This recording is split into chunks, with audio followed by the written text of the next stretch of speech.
Hello and welcome to Sound Strategic, the podcast of the International Institute for Strategic Studies. I'm Meia. Hi, I'm Antônio Sampaio. Today we'll examine the recent developments in the Gulf and the wider Red Sea region, looking in particular at how the region's relationship with China has developed since the COVID-19 pandemic started. Joining us today is Camille Lons, a research associate based at the IISS Middle East office in Bahrain.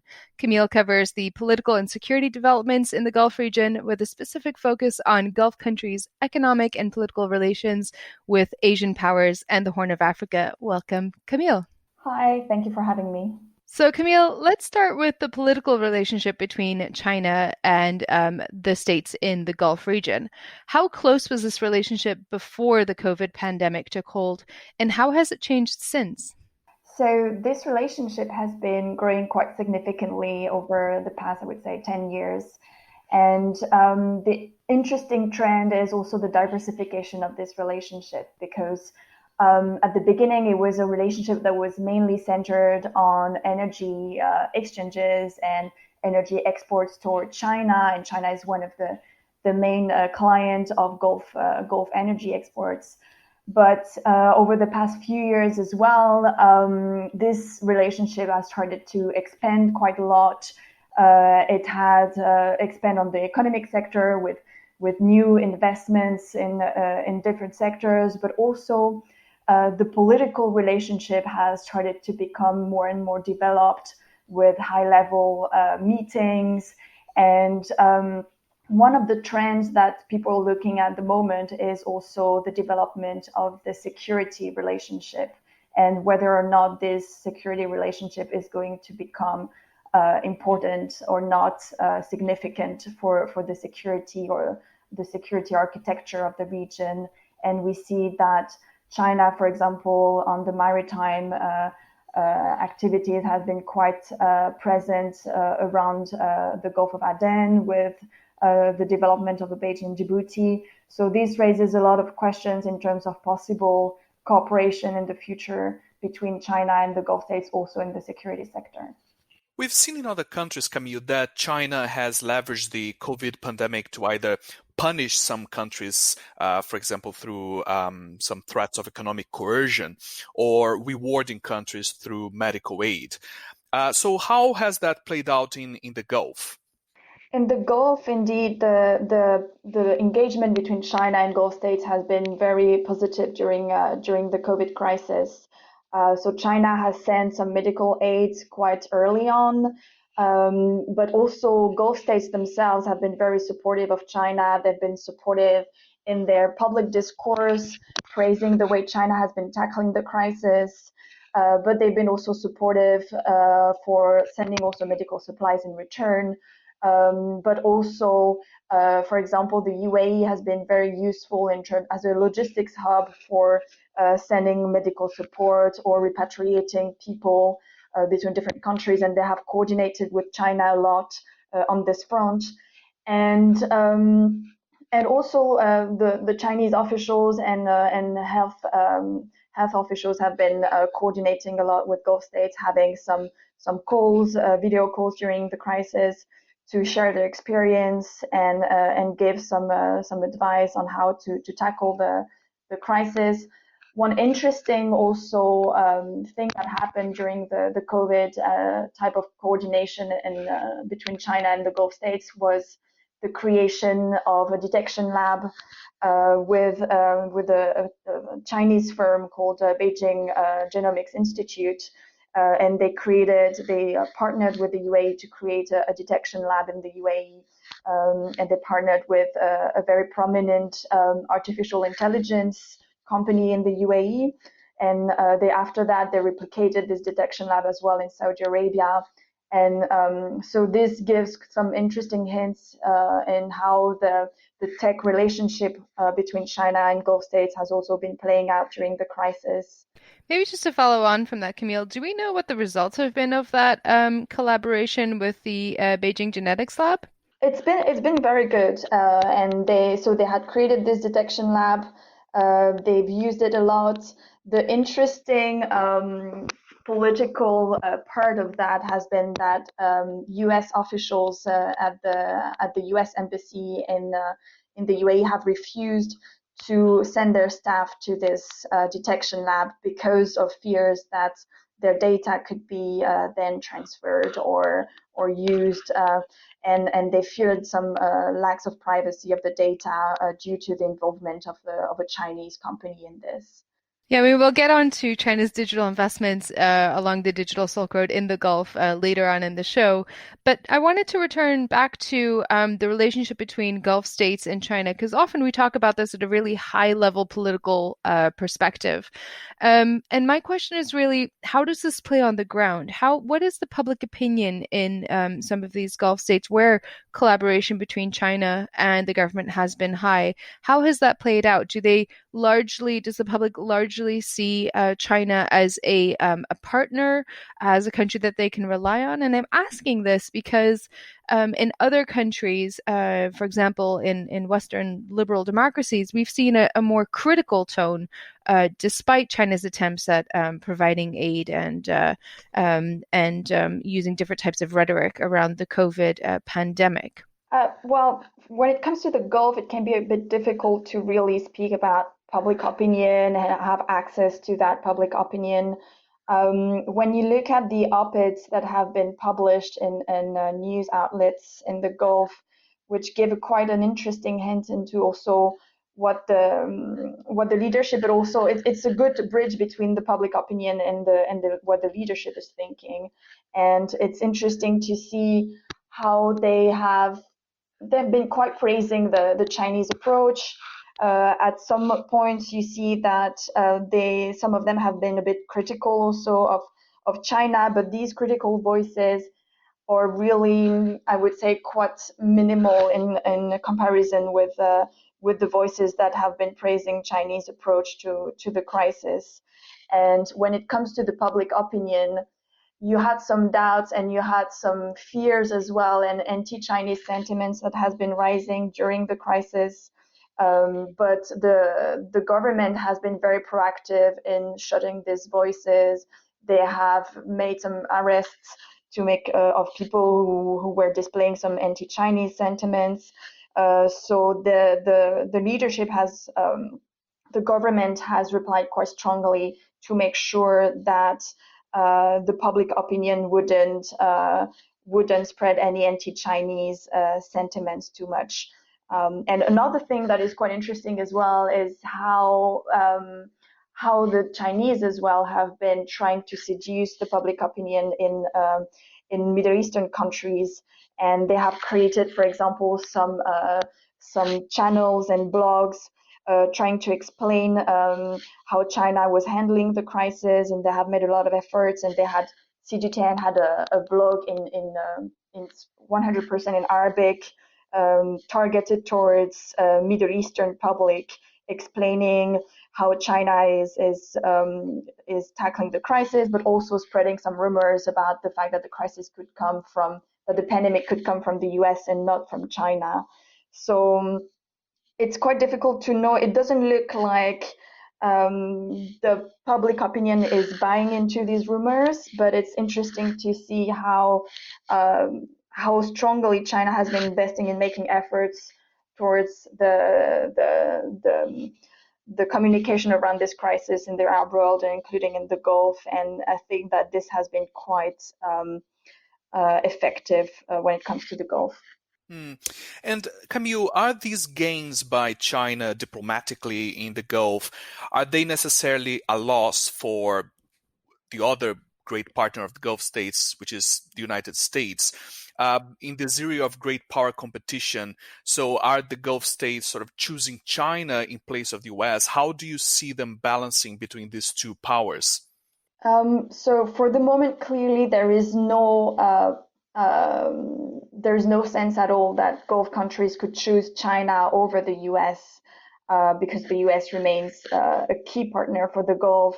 And as we've seen during the Iran escalation the past few months, not the past few months, but in the autumn 2019 and early 2020, something that was very clear was that China was not ready to really get engaged on the security front of that crisis, and China has been quite absent from the escalation.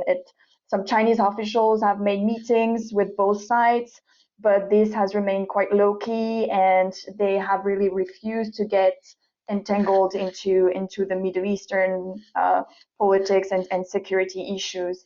And I think that Gulf states and Gulf leaders are quite aware of the fact that China is not willing to step up on this front.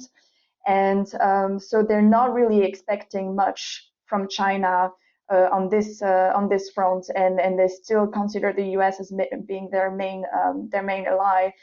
Of course, the thing is that because the U.S. are giving signs that they have an increasing fatigue towards the Middle East, they are giving signs that they want to withdraw, although this is not necessarily happening in reality. But there's this psychological withdrawal of the U.S. from the region, and yes, this is definitely pushing Gulf countries to try to diversify their relationships and try to look towards the east. But saying that they would replace China, they would replace the U.S. by China, this is not happening anytime soon, and it's probably not happening in the years to come. And when we see a case with Israel, when the U.S. have been putting quite a lot of pressure on Israel to slow down their relationship with China, and we see that at the end, Israel is quite responding to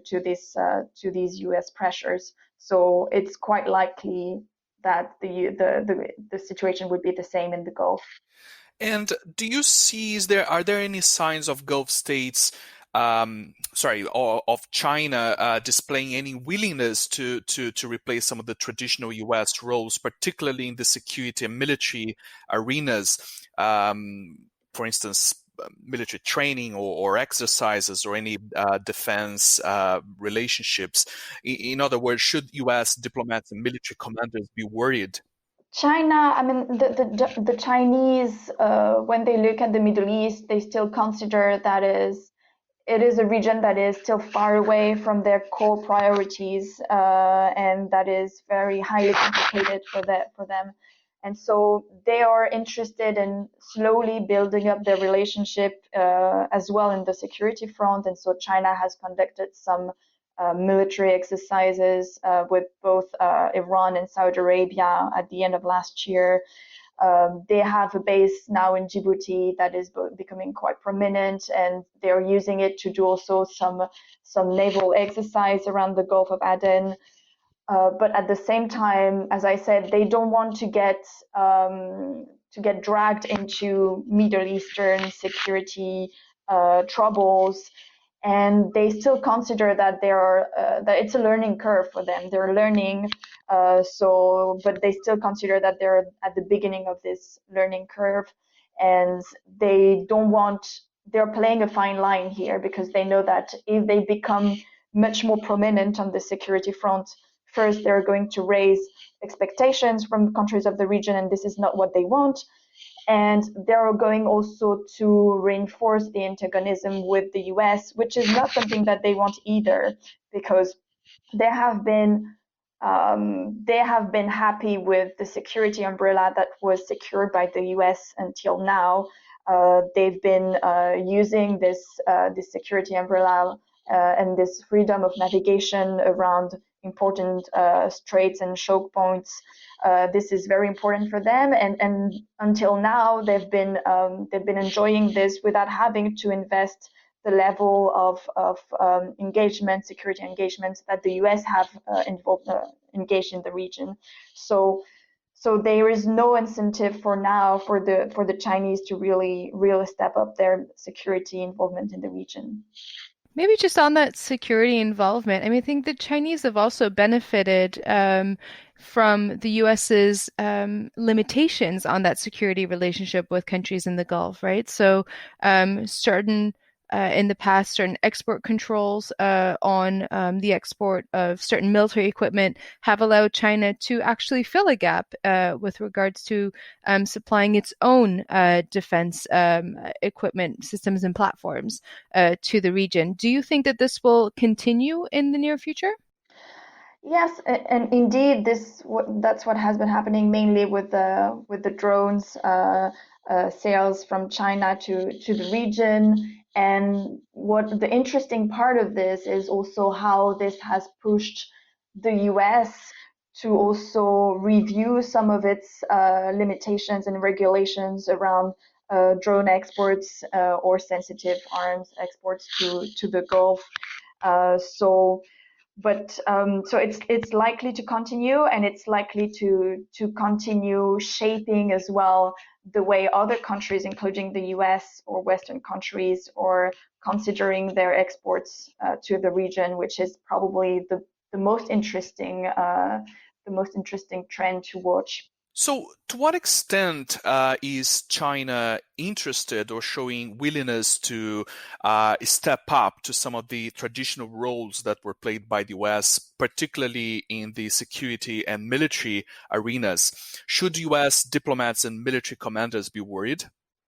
So indeed, the Chinese have stepped up their security relationship with the region, but at the same time, they consider that this is a learning curve for them as well. This is a region that is far away. This is a region that is complicated for them, and it's not one of their core security priority at the moment. So it's a learning curve, and they have built up this base in Djibouti that is becoming quite important, and that allows them to conduct some naval and maritime security exercises around the Gulf of Aden, and be present in this area. They have also conducted some exercises with both Saudi Arabia and Iran last year.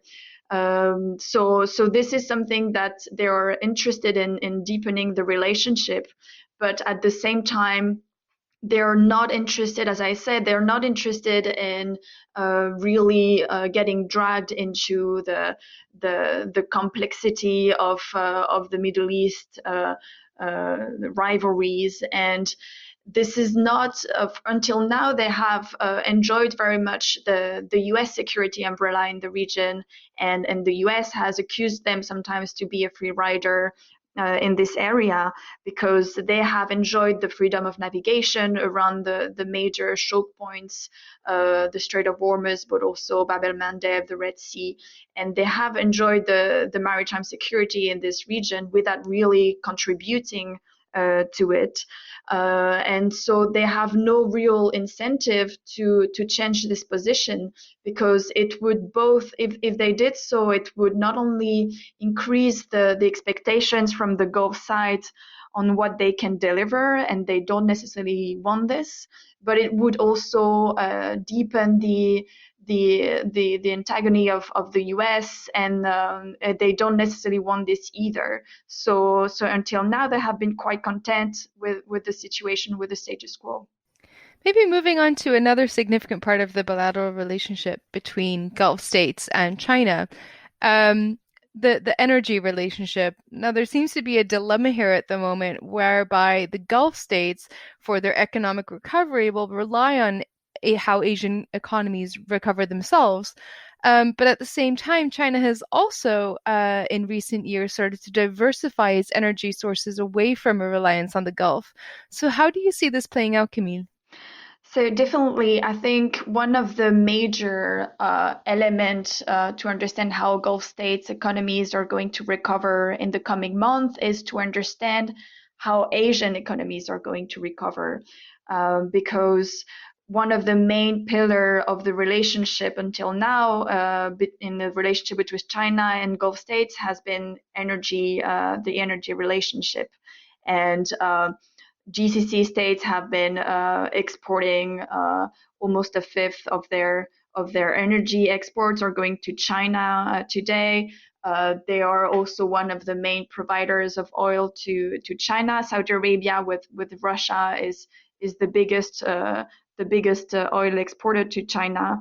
So this relationship is very important, but at the same time, the Chinese have been very careful of diversifying their sources, their energy sources, deepening their own domestic production, also trying to import more oil from other countries, so from Russia, from Brazil, and so when you look at the numbers, although their imports from Saudi Arabia, their oil imports have increased quite significantly in 2019. They have jumped 47%. When you look at the overall dependence on oil exports, their dependence on Saudi Arabia has decreased over the past decades from about 20% to 10%.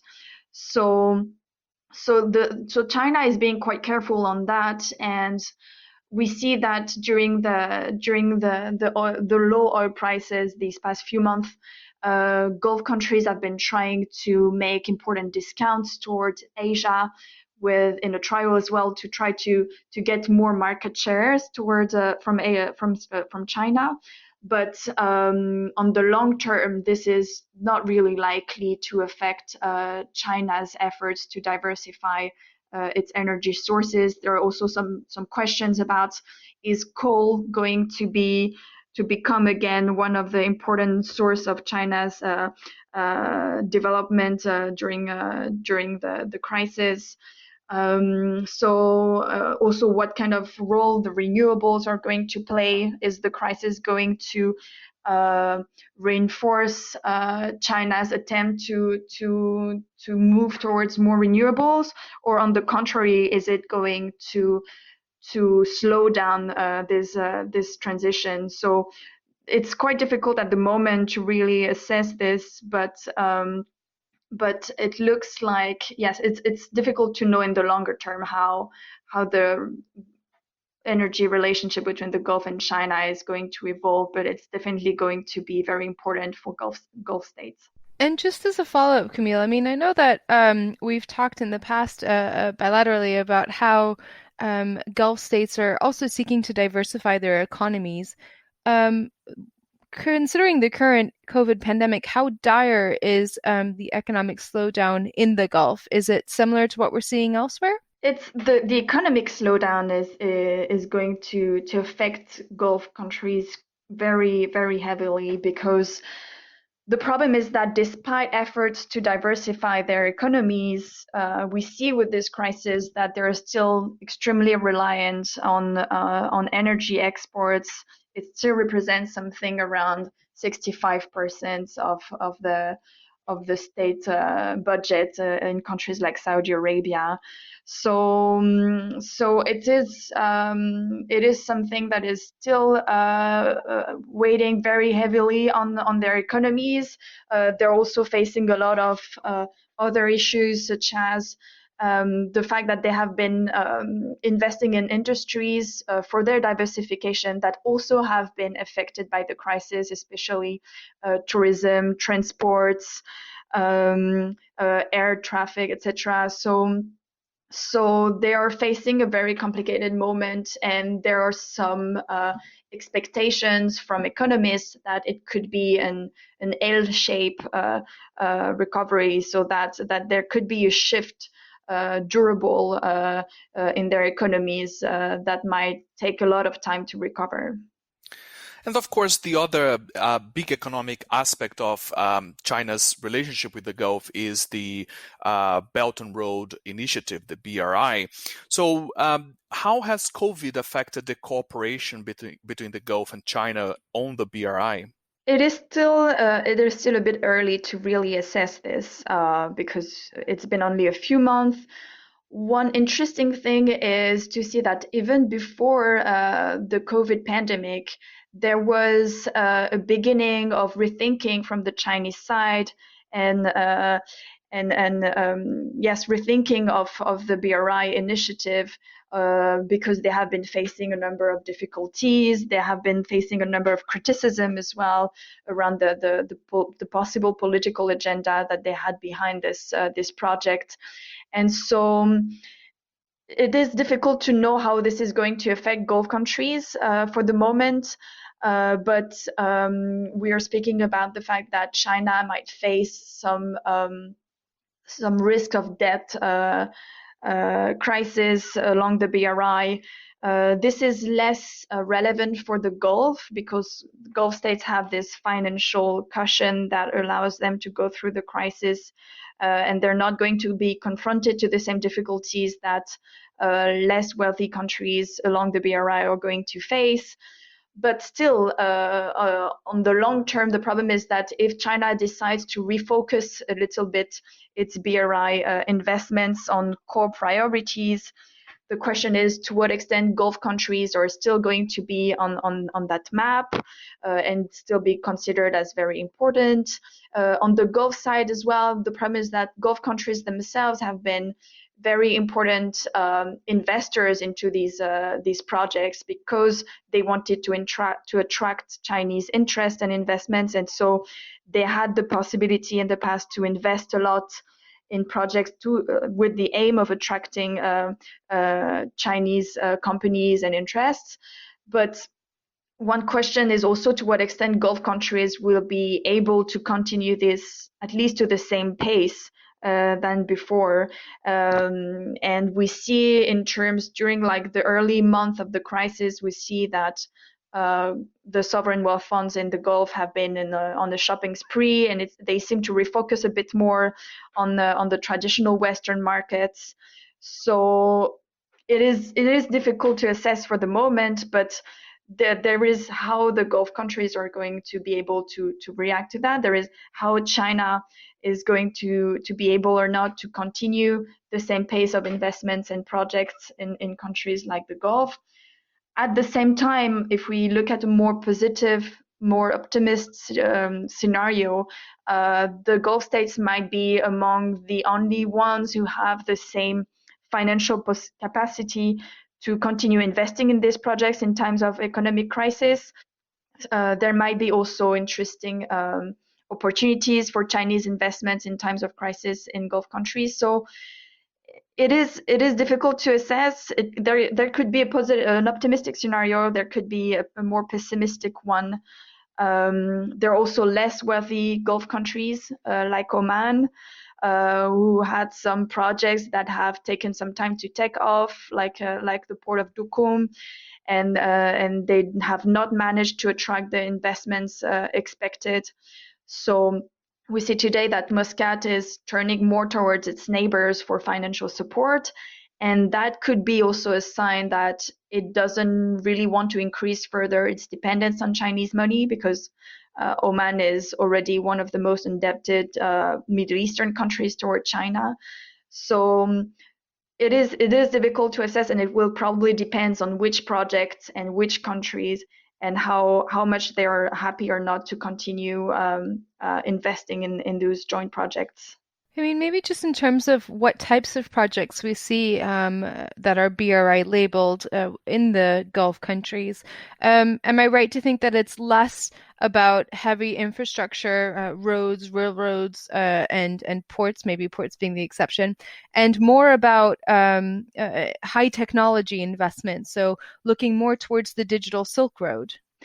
So you're right. A lot of the projects have been still on hard infrastructure, but we see that over the past few years, we see really a reinforcing trends of investment in high technologies, especially with the UAE. The UAE has been doing a lot of efforts to try to develop their own digital sector and to attract Chinese investments on that front.